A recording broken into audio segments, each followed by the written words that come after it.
10ನೇ ತರಗತಿ ಪ್ರಥಮ ಭಾಷೆ ಕನ್ನಡ. 8-10 ವಾಕ್ಯಗಳಲ್ಲಿ ಉತ್ತರಿಸಿ. ಗದ್ಯಭಾಗ ಶಬರಿ. ಈ ವಿಡಿಯೋದಲ್ಲಿ ಗದ್ಯಭಾಗದಿಂದ ಶಬರಿ, ಪದ್ಯಭಾಗದಿಂದ ಸಂಕಲ್ಪಗೀತೆ, ಕೌರವೇಂದ್ರನ ಕೊಂದೆನೀನು, ವೀರಲವ ಇಷ್ಟು ಪಾಠ ಪದ್ಯಗಳ ಮೇಲೆ 8-10 ವಾಕ್ಯದ ಸರಳವಾದ ಉತ್ತರಗಳನ್ನು ಈ ವಿಡಿಯೋದಲ್ಲಿ ಕೊಡ್ತಾ ಇದ್ದೀನಿ. ಇಷ್ಟನ್ನು ನೀವು ನೋಡಿಕೊಂಡ್ರೆ 8 ಅಂಕಗಳು ನಿಮಗೆ ಸುಲಭವಾಗಿ ಸಿಗುತ್ತವೆ. ಶಬರಿಯ ಸಡಗರ, ಸಂತೋಷ ಮೇಳದವರ ಹಾಡಿನಲ್ಲಿ ಹೇಗೆ ವ್ಯಕ್ತವಾಗಿದೆ, ಅಥವಾ ನಂಬಿ ಕೆಟ್ಟವರಿಲ್ಲ ಎಂಬ ಮಾತು ಶಬರಿಯ ಪಾಲಿಗೆ ಹೇಗೆ ನಿಜವಾಗಿದೆ.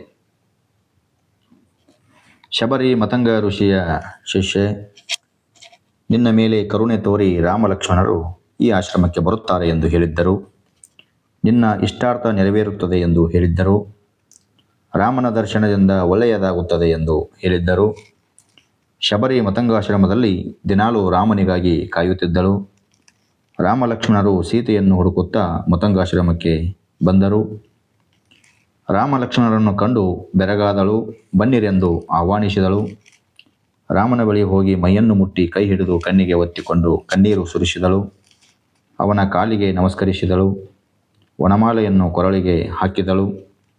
ರಾಮನಿಗೆ ತಿನ್ನಲು ರುಚಿಯಾದ ಹಣ್ಣುಗಳನ್ನು ನೀಡಿದಳು. ರಾಮ ಲಕ್ಷ್ಮಣರನ್ನು ಮನಸಾರೆ ಉಪಚರಿಸಿ ಸಂತೋಷಪಟ್ಟಳು. ರಾಮನನ್ನು ಹಾಡಿ ಹೊಗಳಿ ತಾನೇ ನರ್ತಿಸಿ ನಲಿದಳು. ಶಬರಿಯ ಆತಿಥ್ಯದಿಂದ ರಾಮ ಲಕ್ಷ್ಮಣರು ಸಂತೃಪ್ತರಾದರು. ಶಬರಿಯ ಮನದಾಶೆ ಈಡೇರುತ್ತದೆ. ಶ್ರೀರಾಮನಿಗಾಗಿ ಕಾದು ಮುಪ್ಪಾಗಿದ್ದ ಶಬರಿ ರಾಮನಿಂದಲೇ ಮುಕ್ತಿ ಪಡೆದಳು. ಹೀಗೆ ನಂಬಿ ಕೆಟ್ಟವರಿಲ್ಲ ಎಂಬ ಮಾತು ಶಬರಿಯ ಪಾಲಿಗೆ ನಿಜವಾಗಿದೆ. ಪದ್ಯಭಾಗದ 8-10 ವಾಕ್ಯದ ಪ್ರಶ್ನೋತ್ತರಗಳು. ಸಂಕಲ್ಪಗೀತೆ. ಸಂಕಲ್ಪಗೀತೆ ಪದ್ಯದಿಂದ ಯಾವುದಾದರೂ 8-10 ವಾಕ್ಯದ ಪ್ರಶ್ನೆಯನ್ನು ಕೇಳಿದರೆ ಇಷ್ಟೇ ಬರೆದರೆ ಸಾಕು. ಸುತ್ತಲೂ ಕವಿಯುವ ಕತ್ತಲೆಯೊಳಗೆ ಪ್ರೀತಿಯ ಹಣತೆ ಹಚ್ಚಬೇಕು. ಬಿರುಗಾಳಿಗೆ ಹೊಯ್ದಾಡುವ ಹಡಗನ್ನು ಎಚ್ಚರದಲ್ಲಿ ಮುನ್ನಡೆಸಬೇಕು. ಕಲುಷಿತವಾದಿ ನದಿ ಜಲಗಳಿಗೆ ಮುಂಗಾರಿನ ಮಳೆಯಾಗಬೇಕು. ಬರಡಾಗಿರುವ ಕಾಡು ಮೇಡುಗಳ ವಸಂತವಾಗುತ್ತಾ ಮುಟ್ಟಬೇಕು. ಬಿದ್ದುದನ್ನು ಮೇಲೆಬ್ಬಿಸಿ ನಿಲ್ಲಿಸಿ ಹೊಸ ಭರವಸೆಗಳ ಕಟ್ಟಬೇಕು. ಮನುಜರ ನಡುವಣ ಅಡ್ಡಗೋಡೆಗಳ ಕೆಡವುತ ಸೇತುವೆಯಾಗಬೇಕು. ಮತಗಳೆಲ್ಲವೂ ಪಥಗಳು ಎನ್ನುವ ಹೊಸ ಎಚ್ಚರದಳು ಬದುಕಬೇಕು. ಭಯ ಸಂಶಯದಳು ಕಂದಿದ ಕಣ್ಣುಳು ನಾಳಿನ ಕನಸನ್ನು ಬಿತ್ತಬೇಕು. ಹೀಗೆ ಕವಿ ನಾವು ದೃಢ ಸಂಕಲ್ಪವನ್ನು ಮಾಡಬೇಕಿದೆ ಎಂದು ಹೇಳಿದ್ದಾರೆ. ಕೌರವೇಂದ್ರನ ಕೊಂದೆನೀನು. 1. ಶ್ರೀಕೃಷ್ಣನು ಕರ್ಣನಿಗೆ ಒಡ್ಡಿದ ಆಮಿಷಗಳೇನು? ಶ್ರೀಕೃಷ್ಣನು ಕರ್ಣನನ್ನು ಭೇಟಿ ಮಾಡಿ, ಕರ್ಣನು ಪಾಂಡವ ಕೌರವರಿಗೆ ಹಿರಿಯ, ಭೂಮಿಯ ಒಡೆಯ ಎಂದು ಅವನ ಜನ್ಮ ರಹಸ್ಯವನ್ನು ತಿಳಿಸಿದನು. ಕುಂತಿಯು ಪಡೆದ 5 ಮಂತ್ರಗಳಲ್ಲಿ ಮೊದಲನೆಯವನಾಗಿ ನೀನು ಹುಟ್ಟಿದೆ. ನಂತರ 4 ಮಂತ್ರಗಳಲ್ಲಿ ಧರ್ಮರಾಯ, ಭೀಮ, ಅರ್ಜುನ, ಮಾದ್ರಿಯು 5ನೇ ಮಂತ್ರದಲ್ಲಿ ನಕುಲ ಸಹದೇವರನ್ನು ಪಡೆದಳು ಎಂದನು. ಪಾಂಡವರು ಕೌರವರು ನಿನ್ನ ಸೇವೆ ಮಾಡುತ್ತಾರೆ.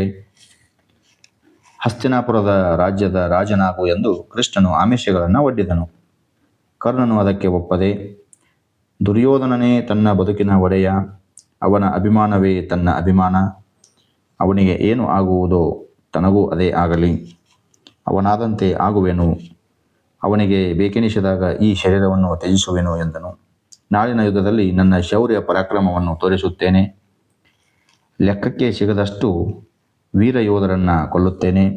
ಹೀಗೆ ನನ್ನ ಒಡೆಯ ದುರ್ಯೋಧನನ ಋಣವನ್ನು ತೀರಿಸುತ್ತೇನೆ. ನಿನ್ನಯ ವೀರರ ಇವರ ನೋಯಿಸುವುದಿಲ್ಲ ಎಂದು ಕರ್ಣ ಕೃಷ್ಣನಿಗೆ ಹೇಳುತ್ತಾನೆ. 2. ಪಾಂಡವರು ಸಹೋದರರೆಂದು ತಿಳಿದಾಗ ಕರ್ಣನ ಮನಸ್ಥಿತಿಯನ್ನು ತಿಳಿಸಿ. ಶ್ರೀಕೃಷ್ಣನು ಕರ್ಣನನ್ನು ತನ್ನ ರಥದಲ್ಲಿ ಕೂರಿಸಿಕೊಂಡು ಕರ್ಣನ ಜನ್ಮ ವೃತ್ತಾಂತವನ್ನು ಹೇಳಿ ಅವನ ಬಲವನ್ನು ಕುಗ್ಗಿಸುತ್ತಾನೆ. ಪಾಂಡವರಲ್ಲಿ ನೀನೇ ಹಿರಿಯ, ನೀನೇ ರಾಜನಾಗಬೇಕು ಎನ್ನುತ್ತಾನೆ. ಪಾಂಡವರು ತನ್ನ ಸೋದರರೆಂದು ತಿಳಿದು ಕರ್ಣನು ಕುರುಪತಿಗೆ ಕೇಡಾಯಿತು ಎಂದು ತನ್ನ ಮನದೊಳಗೆ ಸಂಕಟ ಪಡುತ್ತಾನೆ. ಕೊರಳಿನ ನರಗಳು ಹಿಗ್ಗಿ ರಭಸದಿಂದ ಕಣ್ಣೀರು ಸುರಿಯುತ್ತದೆ. ಕರ್ಣನು ತುಂಬ ನೊಂದುಕೊಳ್ಳುತ್ತಾನೆ. ಹರಿಯ ಹೊಗೆ ತೋರಿ ಸುಡದೆ ಬಿಡುತ್ತದೆ. ತನ್ನ ವಂಶವನ್ನು ತಿಳಿಸಿ ತನ್ನನ್ನು ಶ್ರೀಕೃಷ್ಣನು ಕೊಂದನು ಎಂದು ಮನದೊಳಗೆ ಚಿಂತಿಸುತ್ತಾನೆ, ಸಂಕಟಪಡುತ್ತಾನೆ.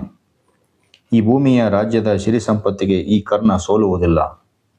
ಕೌರವರು ಮತ್ತು ಪಾಂಡವರು ಅವರಿಂದ ಸೇವೆ ಮಾಡಿಸಿಕೊಳ್ಳುವುದು ನನಗೆ ಇಷ್ಟವಿಲ್ಲ. ತನ್ನನ್ನು ಸಾಕಿ ಸಲುಹಿದ ದುರ್ಯೋಧನನೇ ತನ್ನ ಒಡೆಯ. ದುರ್ಯೋಧನನ ಶತ್ರುಗಳ ತಲೆಗಳನ್ನು ಕತ್ತರಿಸಬೇಕೆಂದುಕೊಂಡಿದ್ದೆ. ಆದರೆ ನೀನು ನನ್ನ ವಂಶವನ್ನು ತಿಳಿಸಿ ಕೌರವೇಂದ್ರನ ಕೊಂದೆ ಎಂದ.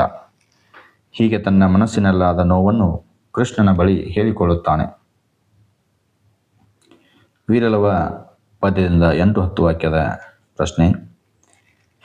ಲವನು ಯಜ್ಞಾಶ್ವವನ್ನು ಕಟ್ಟಲು ಕಾರಣವೇನು? ಅಥವಾ ಲವನಲ್ಲಿದ್ದ ಕ್ಷಾತ್ರಗುಣ ವೀರಲವ ಪದ್ಯದಲ್ಲಿ ವ್ಯಕ್ತಗೊಂಡಿರುವುದನ್ನು ನಿಮ್ಮ ಮಾತುಗಳಲ್ಲಿ ಬರೆಯಿರಿ. ಪೂಜಿಸಿಕೊಂಡ ಉತ್ತಮವಾದ ಶ್ರೀರಾಮನ ಯಜ್ಞದ ಕುದುರೆ ಭೂಮಿಯ ಎಲ್ಲ ಕಡೆ ಸಂಚರಿಸುತ್ತಾ ನಡೆಯುತ್ತಿತ್ತು. ಅದು ರಾಮನ ಕುದುರೆ ಎಂದು ಕೇಳಿ ರಾಜ ಮಹಾರಾಜರು ತಡೆಯದೆ ಹೆದರುತ್ತಾ ನಮಿಸಿ ಮುಂದೆ ಹೋಗಲು ಬಿಟ್ಟರು. ಅದು ಸಂಚರಿಸುತ್ತಾ ಹಸುರಿನ ಹುಲ್ಲನ್ನು ನೋಡಿ ತಿನ್ನಲು ವಾಲ್ಮೀಕಿ ಆಶ್ರಮಕ್ಕೆ ನುಗ್ಗಿತು.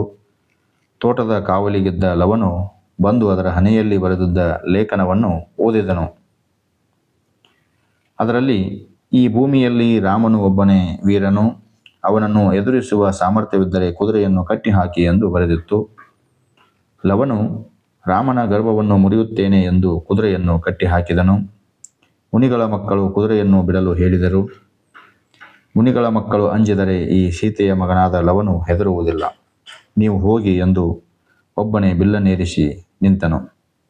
ಹೀಗೆ ಲವನು ತಾನು ವೀರನಾದನು.